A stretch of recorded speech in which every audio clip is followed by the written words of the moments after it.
overwhelming. You see, this building is 100 meters tall, the same amount of chance as the Divine Comedy.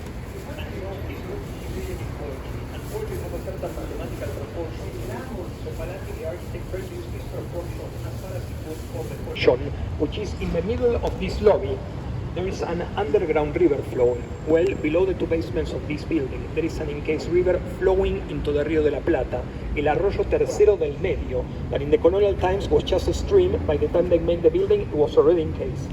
Also, in the first days of July, this building gets perfectly aligned with the Southern Cross, which is a constellation you can only see from the southern hemisphere.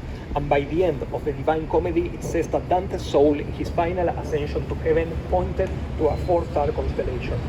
So these two men connected the dots and believed that this was the place where Dante should rest. I'm gonna leave it here, because the amount of stories and myths about this building will be here for the full afternoon.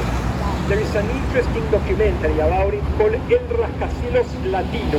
Yes, ask me that again, I write you down so you can check online. They do tour inside. Sometimes they get a little crazy with the prices, so I will come and ask. Yes, I will only say one thing about this tour.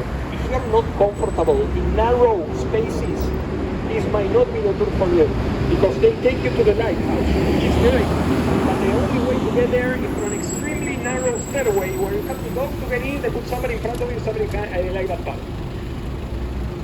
If you want to visit the building without any of this, now you actually can.